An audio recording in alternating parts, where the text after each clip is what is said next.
बहुत समय पहले की बात है। किसी गांव में राधिका अपने माता पिता के साथ रहती थी। राधिका की माँ सुनीता एक बहुत ही गंभीर बीमारी की शिकार थी और राधिका का पिता किशन एक शराबी था।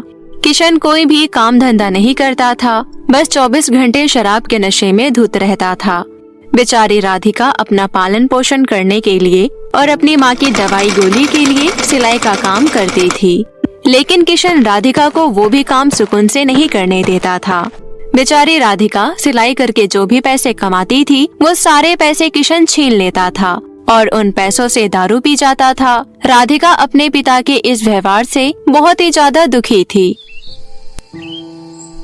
हमेशा की तरह आज भी किशन राधिका से पैसे छीनकर ले जा रहा था कि तभी राधिका अपने पिता किशन से कहती है, पिताजी, आप रोज रोज मुझसे पैसे छीन कर ले जाते हैं। मैं कितनी मेहनत से रात दिन सिलाई करती हूँ और माँ का इलाज कराती हूँ, लेकिन आज मुझे पैसे वापस दे दो क्योंकि आज माँ की दवाई आएगी। अगर आज आप शराब नहीं पियेंगे तो आपका क्या बिगड़ जाएगा। 4 पैसे क्या कमा लिए, ये तो अपने बाप को ही सुना रही है। तुझे शर्म नहीं आ रही? मैं तुझे पैसे वापस नहीं दूंगा। नहीं पिताजी, आज मैं आपको पैसे नहीं दूंगी क्योंकि मेरे पास और पैसे नहीं है और माँ को दवाई की जरूरत है। उनकी तबीयत बहुत ज्यादा खराब है। आप मुझे मारो पीटो चाहे कुछ भी करो, लेकिन मैं आपको पैसे नहीं दूंगी। अच्छा, तो अब तू जवान भी चला रही है। रुक, तुझे अभी बताता हूँ। इतना कहकर किशन राधिका को बहुत मारता है और बहुत पिटाई करके वहाँ से चला जाता है। तभी राधिका अपनी माँ से कहती है, माँ, सबके पिता इतने अच्छे होते हैं, लेकिन पता नहीं मेरे पिता ऐसे क्यों हैं। उन्हें अपनी पत्नी और बेटे का जरा भी ख्याल नहीं है। माँ, मैंने फैसला किया है, अब हम एक पल भी यहाँ नहीं रहेंगे। हम जंगल में झोपड़े डाल के रह लेंगे, लेकिन पिताजी का इतना अत्याचार नहीं सहेंगे। मैं कितनी मेहनत से सिलाई करती हूँ, लेकिन पिताजी सारे पैसे दारू पीकर उड़ा देते हैं और आज तो घर में राशन भी नहीं है और अब की दवाई भी आनी है, लेकिन उन्हें इन बातों से कोई फर्क नहीं है। बेटी, मुझे माफ कर दे, मैंने तेरे से एक बात छुपाई थी। ये तेरे सौतेले पिता है। तू 1 साल की थी तभी तेरे असली पिता तुझे छोड़कर चले गए थे, इसलिए मैंने इनसे शादी करी ताकि तुझे कभी भी पिता की कमी महसूस ना हो। लेकिन मुझे क्या पता था ये आदमी शराबी निकलेगा। मुझे पता है सब मेरी ही गलती है। ना मैं दूसरी शादी करती और ना ही तुझे आज ये दिन देखना पड़ता। माँ, आपकी इसमें कोई गलती नहीं है। आपने तो मेरे लिए ही सब किया है। माँ, आपकी तबीयत ठीक नहीं है, आप ज्यादा टेंशन मत लीजिए। समय रहते हमें यहाँ से निकलना चाहिए, वरना शाम को पिताजी पीकर आएंगे और ड्रामा करेंगे। इतना कहकर राधिका अपनी माँ को एक जंगल ले जाती है और वहाँ जाकर लकड़ियों से एक झोपड़ी बनाती है और अपनी माँ के साथ वहाँ पर रहने लगती है। राधिका को बहुत अच्छे अच्छे गाउन सिलने आते थे, इसलिए गांव की सभी औरतें राधिका से ही गाउन सिलवाती थी। अपने शराबी पिता से दूर राधिका अपनी माँ के साथ बेहतर रह रही थी। ऐसे ही समय बीत रहा था। एक दिन सुनीता की बहुत ज्यादा तबीयत खराब हो जाती है। तभी राधिका अपनी माँ को डॉक्टर के पास ले जाती है। सुनीता के सारे चेकअप होते हैं। डॉक्टर राधिका से आकर कहती है, देखो राधिका, तुम्हारी माँ की तबीयत बहुत ही ज्यादा खराब है। चेकअप से पता चला है कि तुम्हारी माँ की एक किडनी पूरी तरह खराब हो चुकी है और दूसरी किडनी भी थोड़ी थोड़ी खराब हो रही है। तुम्हारी माँ का ऑपरेशन होना बहुत जरूरी है। अगर अभी ऑपरेशन नहीं हुआ तो तुम्हारी माँ तुम्हें हमेशा हमेशा के लिए अकेला छोड़कर भी जा सकती है। ठीक है डॉक्टर, लेकिन माँ के ऑपरेशन में कितने पैसे लगेंगे? तुम्हारी माँ के ऑपरेशन में 3 लाख रुपए लगेंगे। जल्द ही रिसेप्शन पर पैसे जमा करवा दो और उसके बाद हम तुम्हारी माँ का ऑपरेशन चालू कर देंगे। डॉक्टर की बात सुनकर राधिका घबरा जाती है। वो सोचती है कि वो 3 लाख रुपए कहाँ से लाएगी, और तो और उसको कोई पैसे उधार भी नहीं देगा। वो सब सोच सोच कर राधिका बहुत ज्यादा परेशान हो रही थी। राधिका एक रास्ते पर से जा रही थी। वहीं पर एक छोटी सी झोपड़ी में एक बूढ़ी दादी राधिका को आवाज मारती है और अपने पास बुलाकर कहती है, बेटी, मेरे घुटने में बहुत दर्द हो रहा है, क्या तुम मेरे लिए खाना बना सकती हो? ठीक है दादी, मैं आपके लिए खाना बना दूंगी। इतना कहकर राधिका उस बूढ़ी औरत की झोपड़ी में जाती है और खाना बनाकर बूढ़ी औरत को दे देती है। खाना खाकर वो बूढ़ी औरत राधिका से कहती है, बेटी, तुम्हारा बहुत बहुत शुक्रिया। मैंने आज तक इतना स्वादिष्ट खाना नहीं खाया। बेटी, मेरा आशीर्वाद तुम्हारे साथ है। तुम हमेशा खुश रहना। दादी, जिसकी जिंदगी में अंधेरा ही अंधेरा हो, उसकी जिंदगी में खुशियाँ कहाँ से हो सकती है?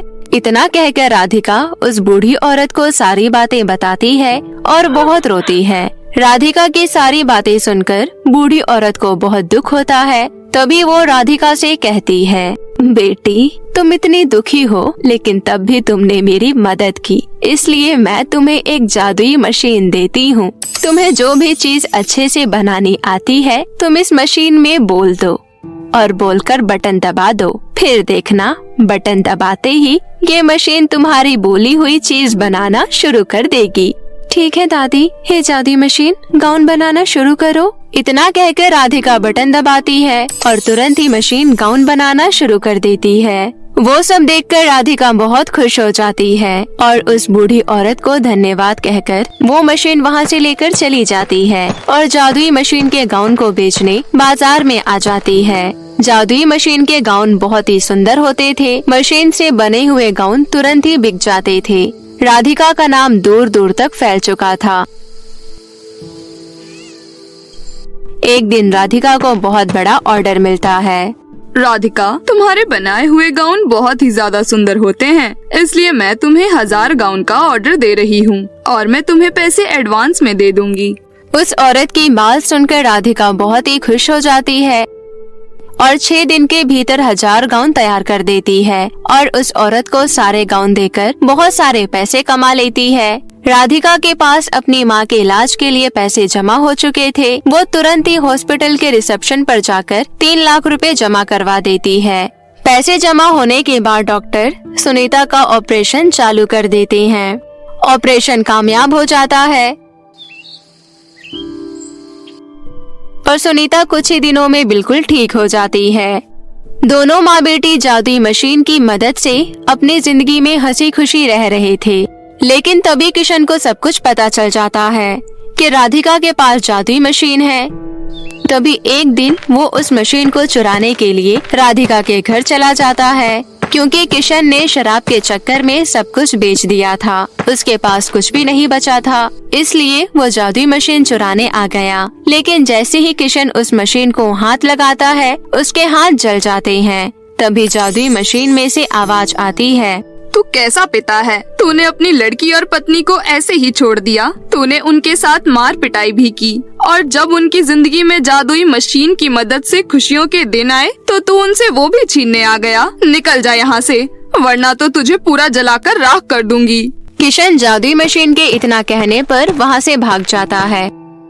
अब सुनीता घर पर रहकर जादुई मशीन से गाउन बनाती थी और राधिका उनको बाजार में बेचा करती थी। इसी तरह राधिका अपना घर चलाती थी। अब सुनीता और राधिका अपनी जिंदगी में हंसी खुशी रहने लगी। कानपुर शहर में एक किराए के मकान में सावित्री अपनी 2 बेटियां मीरा और शालू के साथ रहती थी। घर का खर्चा चलाने के लिए सावित्री पर्स बेचा करती थी। कुछ दिन तक तो सब कुछ ठीक चलता रहा, लेकिन धीरे धीरे सावित्री के पर्स बिकने बहुत कम हो गए कि एक समय का खाना मिलना भी उनके लिए मुश्किल हो गया। यहाँ तक कि मकान का किराया भी 2 महीने से नहीं दे पाए। इसी चिंता में सावित्री की तबीयत भी खराब रहने लगी। माँ सावित्री की और घर की बिगड़ती हालत देख बड़ी बेटी मीरा सोच में पड़ गई।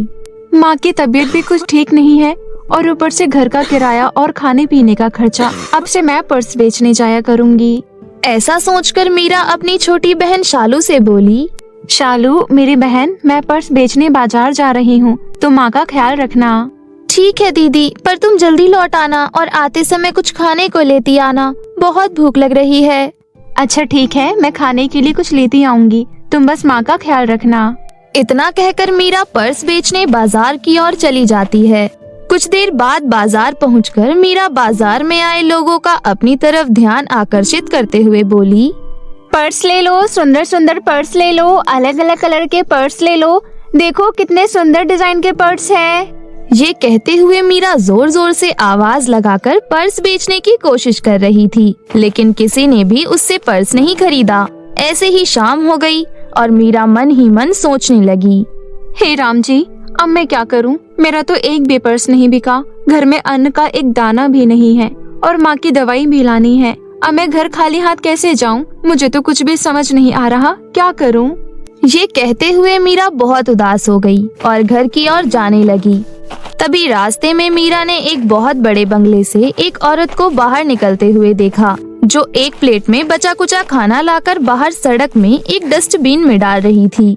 ये देख मीरा दौड़ते हुए उनके पास गई और बोली, सुनिए मेम साहब, आप ये बचा कुचा खाना डस्टबिन में मत डालिए, ये आप मुझे दे दीजिए। मेरे घर पर मेरी छोटी बहन और माँ ने सुबह से कुछ नहीं खाया। भगवान ने तुम्हें हाथ पैर दिए हैं तो तुम कमा कर क्यों नहीं खाती? ऐसे भीख क्यों मांग रही हो? मेम साहब, मैं भिखारी नहीं हूँ, दरअसल मैं पर्स बेचती हूँ, लेकिन आज मेरा एक भी पर्स नहीं बिका और घर पर मेरी माँ बीमार है, उनके दवाई खरीदने तक के लिए मेरे पास पैसे नहीं हैं। ये कहकर मीरा रोने लगी। ठीक है, चुप हो जाओ। अगर तुम्हें पैसे की जरूरत है तो मैं तुम्हें थोड़े पैसे और खाना दे सकती हूँ, लेकिन उसके बदले तुम्हें मेरा एक काम करना होगा। दरअसल आज मेरी नौकरानी काम पर नहीं आई है। अगर तुम घर की साफ सफाई और जूठे बर्तन साफ कर दो तो मैं उसके बदले तुम्हें पैसे दे दूंगी। मीरा बंगले की मालकिन की बात सुन घर का काम करने के लिए फौरन तैयार हो गई। घर की सफाई में जुट गई और सारा काम खत्म हो जाने के बाद बंगले की मालकिन ने मीरा को थोड़े बहुत पैसे और बचा कुचा खाना घर ले जाने को दे दिया। मीरा ने उन पैसों से माँ के लिए दवाइयाँ खरीदी और खुशी खुशी घर आ गई। तभी शालू बोली, दीदी आपने बड़ी देर लगा दी आने में, मैं कब से आपका इंतजार कर रही हूँ। आप माँ की दवाइयाँ लेकर आई है ना? माँ की तबीयत खराब हो रही है। तुम चिंता मत करो शालू, मैं माँ की दवाइयाँ ले आई हूँ, अब देखना माँ बिल्कुल ठीक हो जाएगी। चलो पहले कुछ खा लेते हैं, आप दोनों ने सुबह से कुछ नहीं खाया। ये कहते हुए मीरा ने एक प्लेट में खाना निकालकर अपनी माँ और छोटी बहन को खाने को दिया। तीनों ने मिलकर पेट भर खाना खाया। उसके बाद मीरा अपनी माँ सावित्री से बोली, माँ ये लीजिए दवाई, जल्दी से खा लीजिए, देखना कल सुबह तक आप बिल्कुल ठीक हो जाएंगी। बेटी, तुम्हें मेरी वजह से कितनी परेशानी उठानी पड़ रही है। कल से तुम पर्स बेचने मत जाना, कल से पर्स बेचने मैं जाऊंगी। नहीं माँ, अभी आपकी तबीयत ठीक नहीं हुई, मैं आपको कहीं नहीं जाने दूंगी, आप बस घर पर आराम करिए। अब रात बहुत हो चुकी है, बड़ी जोरों की नींद आ रही है, मैं सोने जा रही हूँ, आप भी सो जाइए। इतना कहकर मीरा सोने चली गई। फिर अगली सुबह घर का काम खत्म कर मीरा पर्स बेचने बाजार चली गई, लेकिन उस दिन भी मीरा का एक भी पर्स नहीं बिका। ये देख मीरा निराश हो गई। अब मैं क्या करूं? भगवान जी, कल तो किसी तरह खाने का बंदोबस्त हो गया था, लेकिन आज मेरा एक भी पर्स नहीं बिका, तो मैं खाली हाथ घर कैसे जाऊंगी? फिर देखते ही देखते शाम हो गई, पर फिर भी किसी ने भी उसका पर्स नहीं खरीदा। ये देख मीरा दुखी होकर बोली, अब तो शाम भी हो चुकी है, मुझे अब घर लौट जाना चाहिए, माँ मेरी चिंता कर रही होगी। इतना कहकर मीरा जल्दी जल्दी कदम बढ़ाते हुए घर की ओर जाने लगी और जैसे ही वो घर पहुंची, इतने में मकान मालकिन सुषमा चिल्लाते हुए वहां आई और बोली, अरे ओ सावित्री, 3 महीने का किराया चढ़ गया है, मुझे आज किराया चाहिए। बहन जी, हमें थोड़ी मोहलत और दे दीजिए, अभी हमारे घर के हालात ठीक नहीं है। घर के हालात ठीक नहीं है, इसमें मैं क्या करूं? मुझे बस मेरे किराए से मतलब है। आंटी जी प्लीज हमें थोड़ा समय और दे दीजिए। मेरे पास इतना फालतू का टाइम नहीं है कि मैं तुम जैसे गरीबों को अपना इतना अच्छा घर रहने के लिए दूं। मैंने यहाँ कोई धर्मशाला नहीं खोल रखा। अगर पैसे नहीं है तो मेरा कमरा अभी के अभी खाली कर दो। आंटी जी, हमारे ऊपर इतना बड़ा जुल्म मत कीजिए, माँ बहुत बीमार है और हमारा काम भी कुछ दिनों से नहीं चल रहा, प्लीज हमें घर से मत निकालिए, हम कहाँ जाएंगे? मैंने तुम जैसे गरीबों का ठेका नहीं ले रखा। मेरा और समय बर्बाद मत करो, जल्दी से मेरा कमरा खाली करो। पता नहीं कहाँ कहाँ से आ जाते हैं फटीचर लोग। जब किराया देना बस का नहीं है तो किराए के घर में रहते क्यों हो? सड़क किनारे जाकर रहो। ये कहते हुए मकान मालकिन सुषमा ने तीनों माँ बेटी को धक्के मारकर उन्हें घर से बाहर निकाल दिया। बेबस और लाचार तीनों माँ बेटी अपना सामान उठाए सुनसान सड़क किनारे बैठ गए। तभी सावित्री रोते हुए बोली, भगवान जी, आप हमारी और कितनी परीक्षा लेंगे? हम पहले से ही इतने कष्टों में जीवन बिता रहे हैं, अब ऊपर से मकान मालिक ने हमें घर से बाहर निकाल दिया। अब मैं अपने बच्चों को लेकर कहाँ जाऊँ? हमारे पास तो इतने पैसे भी नहीं है कि किराए पर दूसरा कमरा ले सके। माँ चिंता मत करो, भगवान ने चाहा तो हमें कहीं न कहीं रहने के लिए आसरा मिल ही जाएगा। तीनों माँ बेटी सड़क किनारे दुखी होकर बैठे हुए थे कि तभी उनके पास एक बूढ़ी औरत आई और मीरा से बोली, बेटा, क्या तुम मेरी मदद कर सकती हो? मैं परीलोक की रानी परी हूँ। दरअसल मुझे एक दुष्ट जादूगरनी ने अपनी जादुई शक्तियों से बूढ़ी औरत बना दिया। अगर मैं कल तक अपने असली रूप में नहीं आई तो मैं हमेशा के लिए बूढ़ी औरत बनकर रह जाऊंगी और वो दुष्ट जादूगरनी मेरी सारी शक्तियाँ प्राप्त करके पूरी दुनिया में राज करेगी। मगर मैं आपकी मदद कैसे कर सकती हूँ? बेटा, उस जादूगरनी ने मेरा जादुई 2 पर्स का घर अपने कब्जे में कर रखा है। उनमें से एक पर्स घर में जादूगरनी ने अपनी काली शक्तियाँ रखी है। तुम्हें दूसरे पर्स घर में जाकर मेरी जादुई छड़ी हासिल कर पहले पर्स घर को नष्ट करना होगा। तब मैं अपने असली रूप में वापस आ जाऊंगी। तुम्हें इसके लिए बादलों में जाना होगा जहाँ मेरे जादुई 2 पर्स घर है। लेकिन तुम्हें वहाँ एक मटका घर भी दिखाई देगा जिसे जादूगरनी ने भ्रम में डालने के लिए बनाया है। तुम उसकी बातों में बिल्कुल मत आना। पर रानी परी जी, मुझे कैसे पता चलेगा कि कौन से जादुई पर्स घर में आपकी जादुई छड़ी है? जिस पर्स घर में मेरी जादुई छड़ी है उस घर में से तुम्हें बहुत तेज रोशनी आती दिखाई देगी, पर तुम वहाँ दुष्ट जादूगरनी की नजरों से बच कर जाना। चलो मैं तुम्हें वहाँ जाने का रास्ता बताती हूँ। यहाँ से कुछ दूर तुम्हें एक झरना दिखाई देगा। उस झरने के पास तुम्हें एक सीढ़ी दिखाई देगी जो तुम्हें बादलों के पास ले जाएगी। फिर मीरा बूढ़ी औरत के बताए गए झरने के पास पहुंची। उसे वहां एक सीढ़ी दिखाई दी। उन सीढ़ियों पर चढ़ते हुए मीरा बादलों के पास पहुंच गई। तभी उसे वहां 2 जादुई पर्स घर दिखाई दिए, जिसे देख मीरा बोली, अब मुझे देरी नहीं करनी चाहिए। मुझे जल्दी से रानी परी की जादुई छड़ी ढूंढनी होगी, इससे पहले कि जादूगरनी यहाँ आ जाए। और इन दोनों जादुई पर्स घर में से मुझे पता है मुझे किस घर में जाना है। इतना कहकर मीरा जिस जादुई पर्स के घर में से तेज रोशनी आ रही थी, वो जैसे ही उस घर में जाने लगी तभी वहाँ एक मटका घर प्रकट हो गया और बोला, रुक जाओ लड़की, कहाँ जा रही हो? तुम्हें उस घर में कुछ नहीं मिलेगा। मैं तुम्हें इतनी सारी धन दौलत दूंगा जो कभी खत्म नहीं होगा और तुम पूरी दुनिया में राज करोगी। तुम जल्दी से मेरे घर में आ जाओ। मुझे धन दौलत का कोई लालच नहीं और न ही मुझे दुनिया में राज करना है। तुम्हारी धन दौलत तुम्हें ही मुबारक हो। ये कहते हुए मीरा ने जैसे ही दूसरे जादुई पर्स घर में कदम रखा, देखते ही देखते जादुई मटका घर वहाँ से गायब हो गया। उसके बाद मीरा ने फटाफट से उस पर्स घर में से रानी परी की जादुई छड़ी ढूंढ निकाली और बिना समय गवाए रानी परी की जादुई छड़ी का इस्तेमाल कर पहला जादुई पर्स नष्ट कर दिया। जादुई पर्स नष्ट होते ही जादूगरनी की सारी काली शक्तियाँ भी नष्ट हो गई और शक्तियों के नष्ट होते ही दुष्ट जादूगरनी भी जलकर भस्म हो गई। वहीं रानी परी भी अपने असली रूप में वापस आ गई। रानी परी की जादुई छड़ी की सहायता से पलक झपकते ही मीरा पृथ्वी लोक वापस आ गई और रानी परी को उनकी जादुई छड़ी सौंपी। ये देख रानी परी खुश होते हुए मीरा का धन्यवाद करते हुए बोली, तुम्हारा बहुत बहुत धन्यवाद मीरा, तुम बहुत अच्छी और नेक हो। आज से पहले ना जाने मैंने कितने लोगों से मदद मांगी, लेकिन वो सब जादूगरनी के जादुई मटका घर के लालच में आ जाते थे, लेकिन तुमने बिल्कुल भी लालच नहीं किया। तुम्हारा फिर से बहुत बहुत धन्यवाद। अब मैं वापस अपने परीलोक जा सकती हूँ, लेकिन जाने से पहले मैं तुम्हें अपना ये दूसरा जादुई पर्स घर देकर जा रही हूँ। अब से आप सब खुशी खुशी इस घर में रहना। इस घर में तुम्हें कभी किसी चीज की कोई कमी नहीं होगी। रानी परी जी, आपका बहुत बहुत धन्यवाद, वरना हम तो इस बात से परेशान थे कि अब हम कहाँ जाएंगे, कहाँ रहेंगे। आपने तो हमें रहने के लिए अपना जादुई पर्स घर ही दे दिया।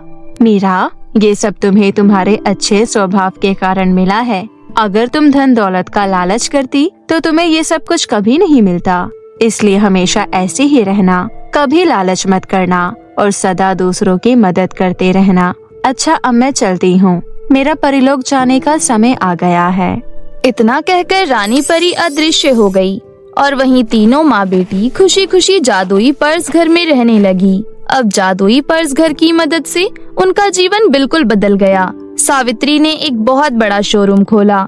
जिसमें वो नए नए डिजाइन और कलर्स के पर्स बेचने लगी और पर्स बेचकर मिले हुए पैसों से गरीब और बेसहारा लोगों की मदद कर अपनी दोनों बेटियों के साथ हंसी खुशी जीवन बिताने लगी।